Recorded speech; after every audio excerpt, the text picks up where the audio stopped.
बिस्मिल्लाहिर्रहमानिर्रहीम। First year आज हम लोग अपना सेकंड लेक्चर देखेंगे और हम जो ये टॉपिक्स अभी कवर कर रहे हैं ये वो हैं जो पिंडी बोर्ड फेडरल बोर्ड दोनों की बुक्स में दिए हुए हैं, यानी कॉमन टॉपिक्स हैं। ठीक है जी। तो सबसे पहले आज हम जो टॉपिक डिस्कस करेंगे ये आप लोगों ने 9th क्लास में पढ़ा हुआ है, इसको जस्ट एक ओवरव्यू देंगे और वो है रिलेटिव एटॉमिक मास।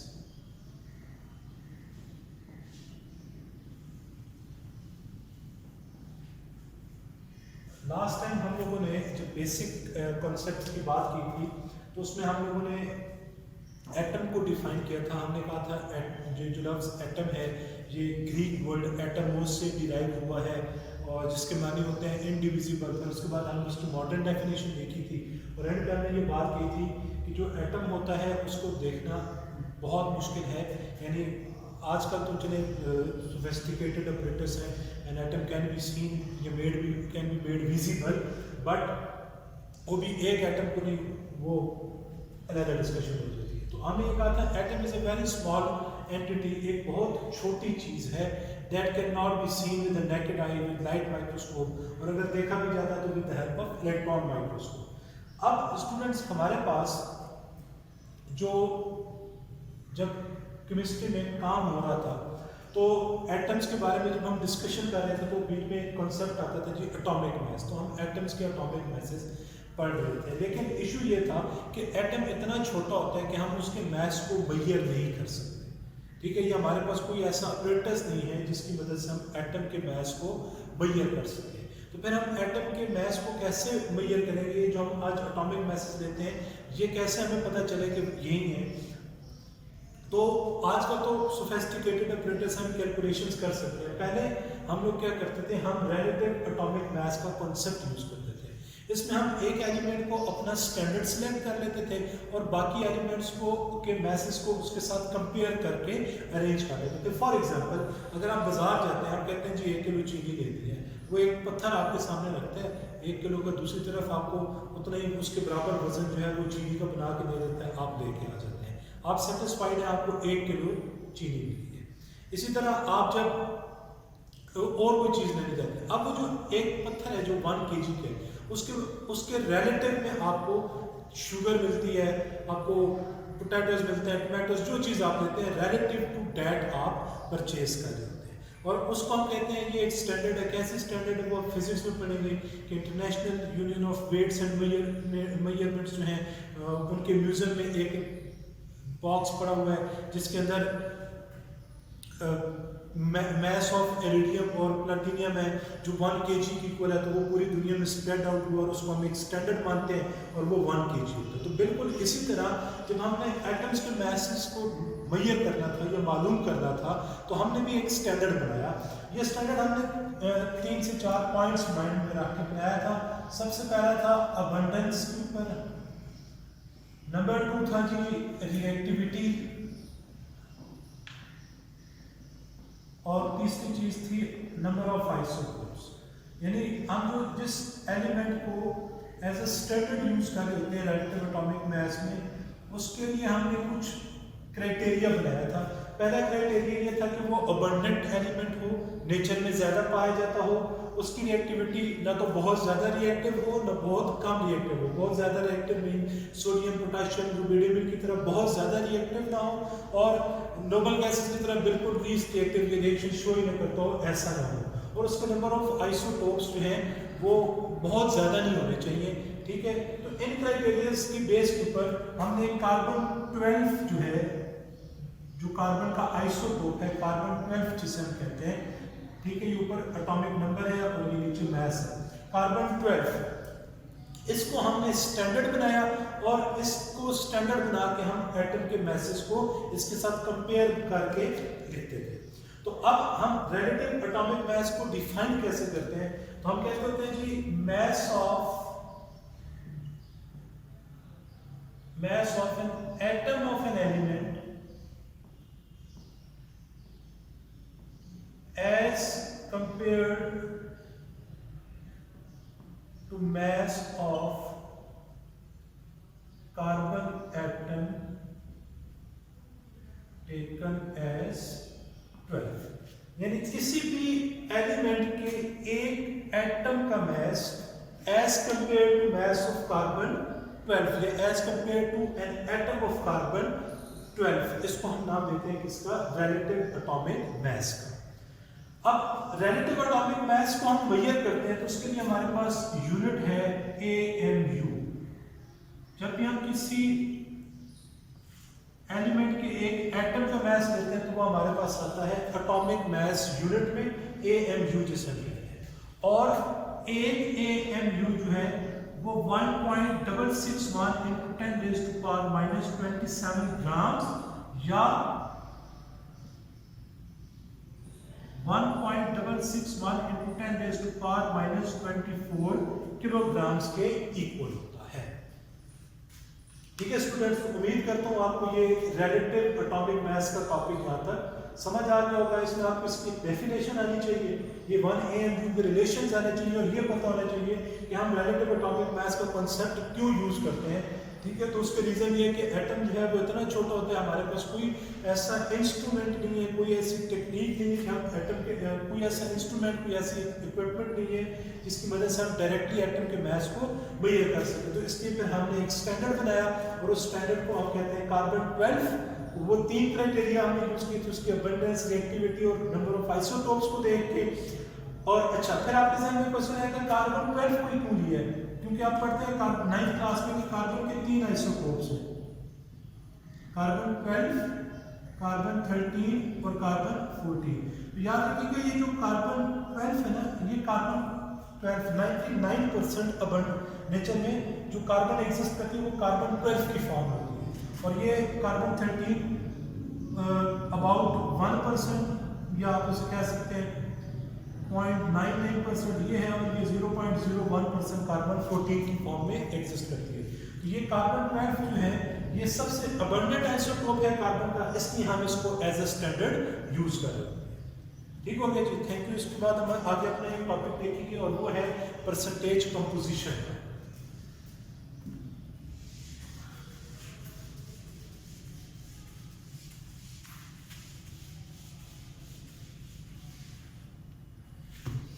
ये परसेंटेज कंपोजिशन का टॉपिक पिंडी बोर्ड और फेडरल बोर्ड दोनों की बुक के पहले चैप्टर में है, तो इसको हम देखेंगे कि ये परसेंटेज कंपोजिशन क्या है।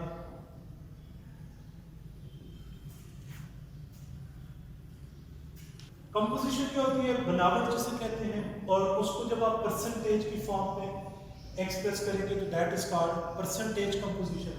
क्या मतलब सर इस बात का, देखें जी, हमारे पास कोई भी कंपाउंड है वो किससे मिलकर बना होगा, एलिमेंट से मिलकर बना होगा, 2 या 2 से ज्यादा एलिमेंट्स उसमें मौजूद होंगे। अब किसी भी कंपाउंड में जो डिफरेंट एलिमेंट्स हैं उनकी परसेंटेज निकालना, this is called percentage composition. ठीक है, तो इसकी हम डेफिनेशन कैसे करते हैं जी, डेफिनेशन इसकी हम करते हैं the relative amount of each element in a compound expressed as percentage is called, expressed in percentage is called percentage composition. Relative amount of each element in a compound expressed in percentage is called percentage composition. यानी किसी भी compound में पाए जाने वाले जो elements हैं उनकी जो मिकदार है उसको जब हम परसेंटेज की फॉर्म में जाहिर करते हैं तो that is called percentage composition. For example, आपके पास है मैग्नीशियम ऑक्साइड, ठीक है, ये 2 एलिमेंट से मैग्नीशियम और ऑक्सीजन से मिलकर बने, तो इसके अगर हम इसकी परसेंटेज कंपोजिशन देखते हैं तो देखिए इसमें 60.3% मैग्नीशियम है और 39.7% इसमें ऑक्सीजन। ठीक है, अब याद रखिएगा स्टूडेंट्स, जो परसेंटेज का सम है वो हमेशा 100 के इक्वल आना चाहिए। आपका आंसर हमेशा 100 के इक्वल आना चाहिए। और किसी भी एलिमेंट की जो परसेंटेज होती है एक कंपाउंड के अंदर, वो मालूम करने के लिए आपके पास जो फार्मूला है वो है mass of element in compound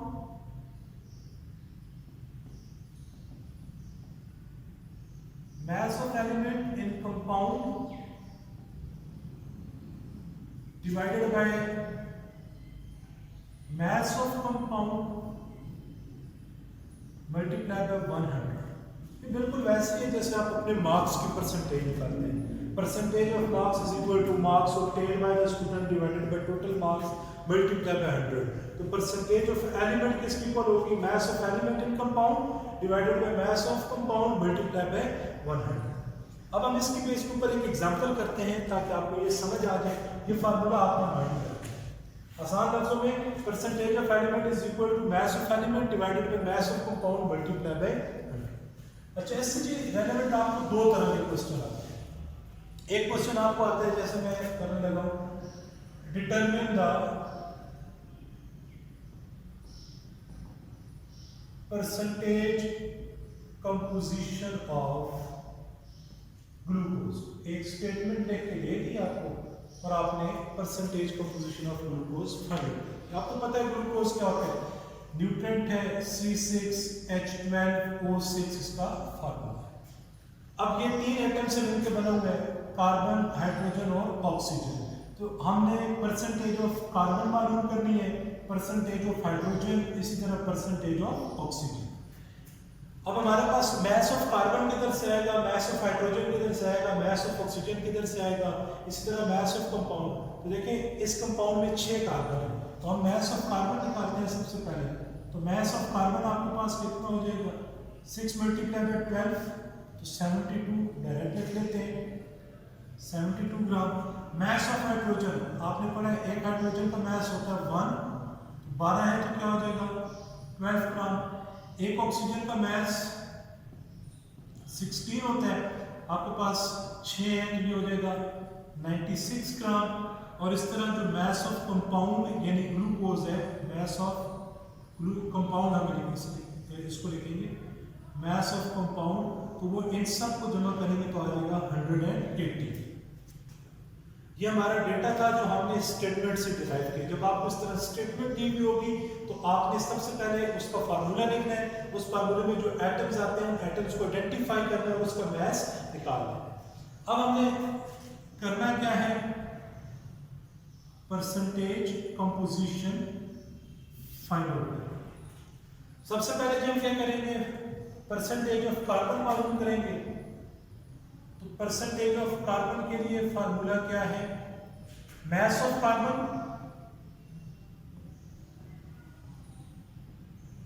divided by mass of compound यानी ग्लूकोज और मल्टीप्लाई बाय 100। तो ये आपके पास आ जाएगा जी 72 डिवाइडेड बाय 180 मल्टीप्लाई बाय 100। तो ये 1 और ये कट गया, और 18 1s are 18 और 18 4s are 72 हो गया, और 4 मल्टीप्लाई बाय 10 करेंगे तो ये आ जाएगा 40%। नेक्स्ट आपके पास है जी percentage of hydrogen. Percentage of hydrogen के लिए आपके पास क्या होगा? मास ऑफ हाइड्रोजन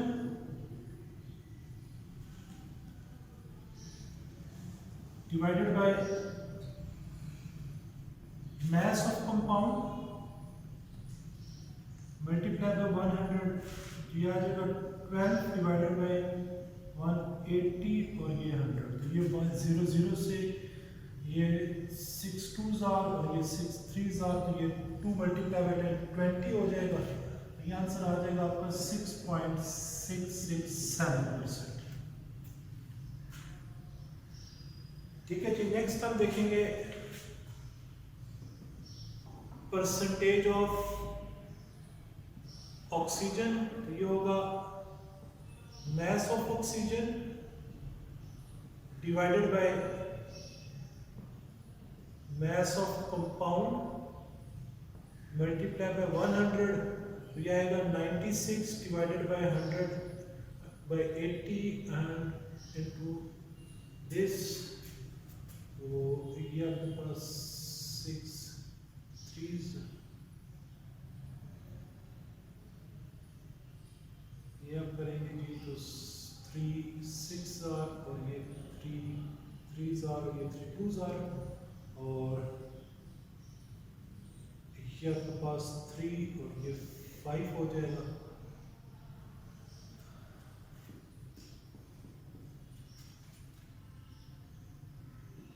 ये 160 को जब हम डिवाइड करेंगे 3 के साथ, 3 5 ज़ा 15, एक आ गया, 0 3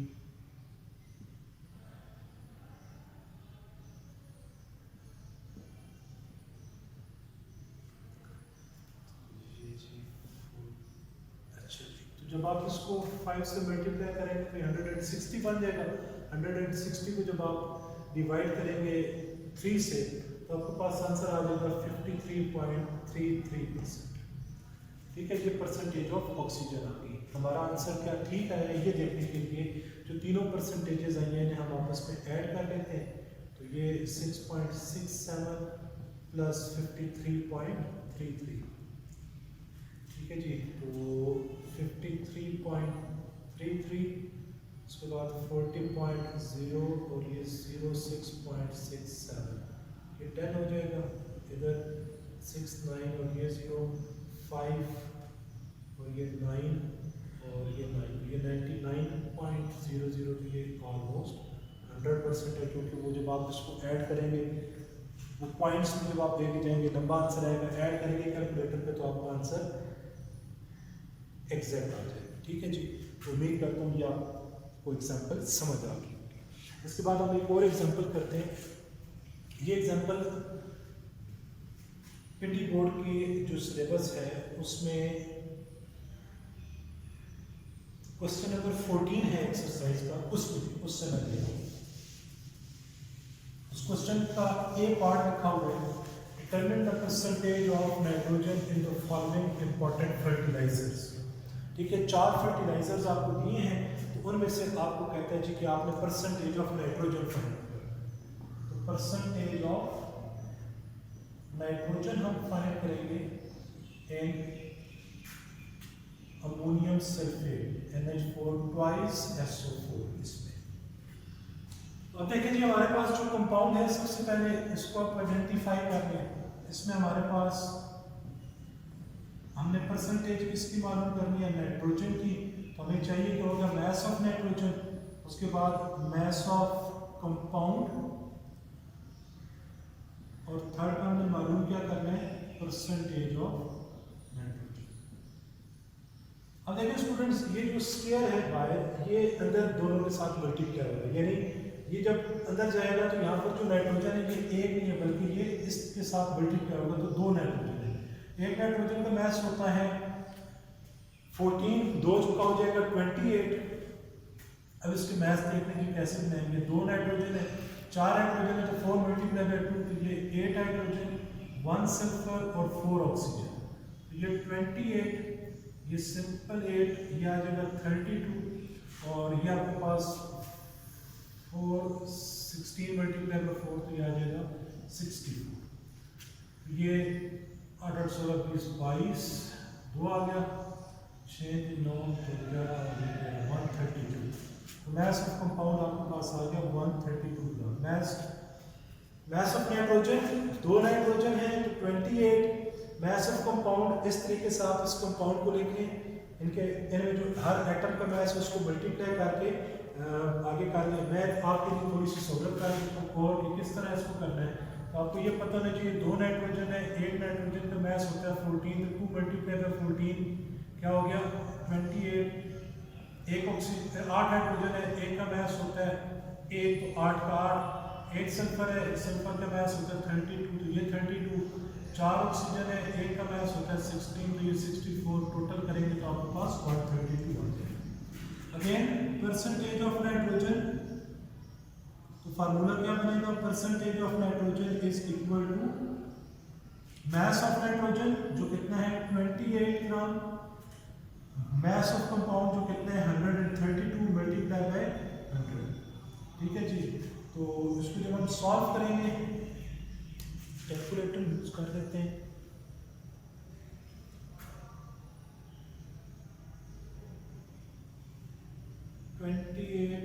डिवाइडेड बाय 132 32 मल्टीप्लाई बाय 100, तो ये आपके पास आएगा 21.21%। तो इस तरीके से आपके पास सिंपल इस तरह का क्वेश्चन अगर होगा तो ये 2 नंबर में आएगा। अगर वो जैसे मैंने पहले करवाया नंबर 100 सवाल, तो वो आपका लॉन्ग क्वेश्चन के साथ न्यूमेरिकल के तौर पे आएगा। ठीक है, आपको एक्सरसाइज के लिए क्या देखो, पिंडी बोर्ड वाले बच्चे अपनी बुक खोल के वहां से देख लेते हैं। आप बोलेंगे तो फिर percentage of nitrogen, determine percentage of nitrogen and uh आप कर लें जी NH3 अमोनिया, बी में आप कर लें NH4 थ्राइस PO4 यानी अमोनियम फॉस्फेट। ये आपकी होम असाइनमेंट हो जाती है।